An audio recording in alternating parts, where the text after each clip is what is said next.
Kakak gimana tadi udah ngeliat filmnya? Videonya ngasih bakal Puas keren ini. banget. Happy.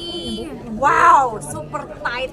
Maksudnya semuanya tuh ya benar kata tadi Daniel Rifki saudara kita bilang gitu. Memang penonton itu menjadi detektifnya juga gitu karena harus ngeliatin satu-satu terus detail-detailnya harus dengerin banget. Aku sih ya emang subjektif ya, tapi ya udahlah ya. Aku sih ngerasa sangat puas dengan film tadi. Kayak wah, apalagi twist di akhirnya nggak sih? Dan kita nggak akan bilang twist akhirnya apa, tapi itu bikin nganga dan tadi reaksi dari penonton luar biasa.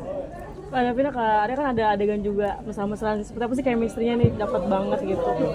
Tapi juga ada dendamnya juga di matanya Sarah seperti apa nih saat adegan gimana? Aku merasa bersyukur kali ya dapat karya sebagai lawan main karena memang di set mungkin kita reading nggak begitu lama ya untuk sesi berdua, tetapi aku rasa di set alhamdulillah lancar, nggak begitu sulit karena memang karya juga sangat open dalam berakting, banyak diskusi juga, banyak kasih masukan juga, jadi selama adegan juga alhamdulillah nggak begitu sulit ya tadi. Gitu. Alhamdulillah ya dilancarkan kan juga sebelum syuting berdoa ya. Jadi minta semua dimudahkan ya, alhamdulillah dimudahkan semuanya sih. Mas Arya jadi Jepi cukup intens banget nih, emosinya sih capek apa sih meraninnya? Capek banget. Aku yang ngeliatnya juga capek kok. Capek, kurang tidur saya. Real. Kadang ya kan kita ya siapa yang tanya waktu itu ke kamu kalau action sama yang pakai feel kayak begini tuh capek mana gitu kan pernah pada tanya ke kamu kan? Iya Andre Ya. Andre Taulani. Oh iya benar Andre.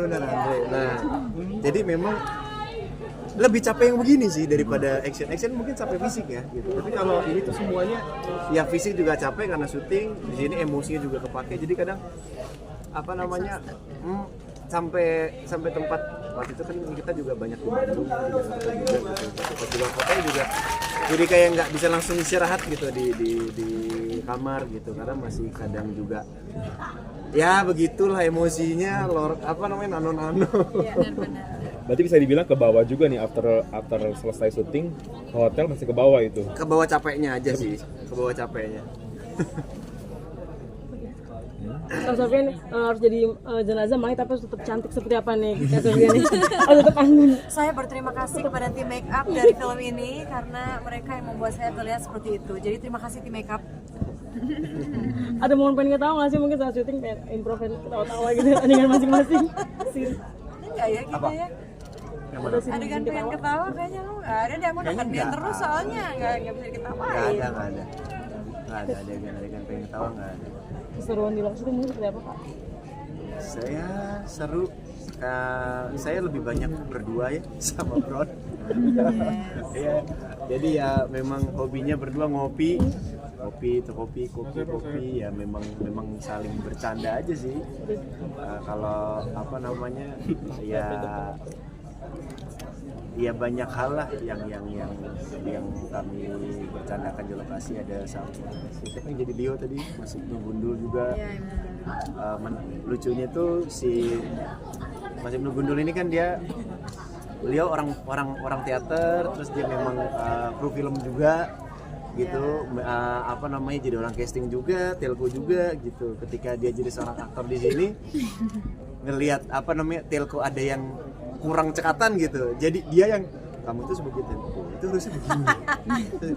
Mas bentar, kamu di sini aktornya nggak usah ikut-ikutan, aku greget loh Mas.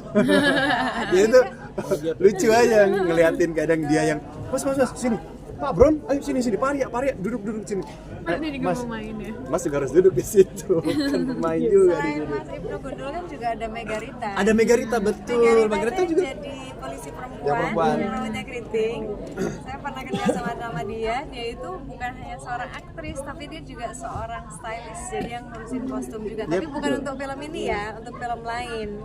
Jadi ada momen dimana pada saat itu dia dijadikan nggak ada aktor nih, udahlah kamu aja lah Megarita. Oh ternyata dia sangat talented, dia sangat berbakat, makanya sekarang menjadi aktris juga. Good job Megarita. Mas Arya mungkin yang makan kertas di toilet itu tadi sempat bilang ada miskomunikasi, emang harusnya nggak dimakan atau gimana? Jadi kertas itu disediakan yang bisa dimakan, tapi ada juga yang kertas asli. Nah, miskomunikasi itu adalah waktu pas pengadeganan Mas Daniel itu diberitahukan sama Astradanya itu kertas aslinya ada Mas yang bisa dimakan. Oh oke. Udah cuma sampai situ. Nah, apa namanya kalau pas pengadeganan itu memang nyobeknya masih pakai kertas asli. Dikasih taunya sama Astradanya, tangan masuk nanti di-cut. Nah, Mas Daniel nggak itu, dikiranya udah langsung yang asli, makanya nggak di-cut sama Daniel. Jadi pas saya masuk tangan nggak di-cut, ya kan saya terusin aja. Pas di sini nggak di-cut juga, ya udah mau nggak mau saya makan. Jadi gambar lebarnya tuh ada, memang langsung makan ya. Tapi air sudah diganti ya, gitu kan. Air udah diganti, tapi ya tetap ya begitu. Tidak usah kalian bayangkan, ya kan?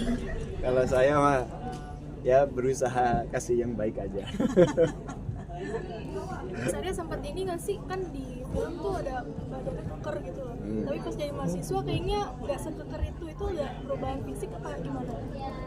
Itu waktu pas jadi mahasiswa kebetulan hari terakhir juga ya, saya nggak tahu kalau ada perubahan badan, tapi kayaknya baju juga dari tampilan rambut juga berpengaruh kan gitu. Memang lagi balki-balkinya saya lagi semuk, montok Yang lagi break nge-gym iya gitu benar lagi iya betul jadinya memang kelihatan. Itu tuntutan sutradara atau emang kebetulan? Enggak, kebetulan memang pas badannya segitu. Benar pas memang badannya segitu, terus tiba-tiba ada improve dari Daniel. Kayaknya aku butuh buka baju deh. Kenapa nggak bilang? Untuk itu kan saya olahraga dulu, saya apa dulu, saya diet dulu, ya kan. Ya tapi sisa-sisa ini masih ada lah. Bagus kok. Iya betul. Kan reaksi penonton ya, ada yang gregetan, ada yang happy juga, seperti apa sih? Ya. Ada yang sorak juga. Tadi sih saya melihat sorakannya itu kayak kemenangan Indonesia lawan Cina besok ya. Dan kemenangan Indonesia lawan Jepang besok nih kayaknya nih. Sorakannya memang sorakan luar biasa sekali ya. Itu saya jujur meskipun ada screening waktu itu, tapi saya nggak begitu nonton ya karena ada beberapa kegiatan bolak-balik. Baru nonton tadi seneng sih, happy sih, bukan karena film sendiri tapi ngelihatnya happy aja gitu lah, happy karena jarang ada karya seperti ini ditampilkan di bioskop ya. Jadi ya mudah-mudahan genre ini bisa banyak disukai lah sama penonton ya. Jadi mulai banyak berkembang lah, nggak horor setan doang gitu loh. Bosen juga nggak sih kita ketemu sama jin sama setan gitu sekali-sekali. Padahal manusia yang lebih setan kan. Nah itu dia. What's of the day? Itu dia. Davina happy? Happy alhamdulillah. Jujur aku tuh sebenarnya kurang begitu tertarik sama genre crime mystery kalau menonton film. Tapi kenapa kayak semenjak Fenomena Malam Kelam ini aku bakal mencintai film-film crime mystery thriller seperti ini gitu. Dan puas sih ngelihat reaksi teman-teman tadi saat melihat plot twistnya, kayak oh ternyata semuanya juga terbawa gitu. Alhamdulillah. Ada yang ditonton nggak sebelum pelajaran pas berakhir? Oh enggak, untuk secara genre enggak, tapi aku sempat nonton adaptasinya dari El Cuerpo-nya itu The Body yang versi Spanish-nya aku sempat nonton, walaupun nggak sampai akhir 3/4 aku tonton sih untuk melihat bagaimana film aslinya aja gitu. Kak Sofia, Kak Sofia. Ya saya memang Sofia ya. Kenapa sayang? Udah penonton tapi happy juga. Super.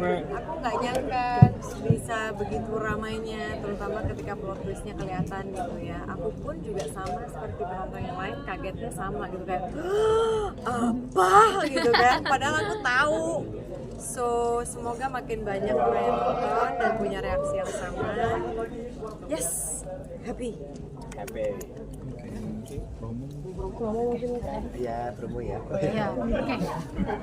Ya, halo teman-teman semuanya, jangan lupa ya nanti tanggal 28 Mei film kami yang judulnya Dendam Malam Kelam akan tayang serentak di bioskop, jadi jangan lupa nonton semuanya. Oke, makasih.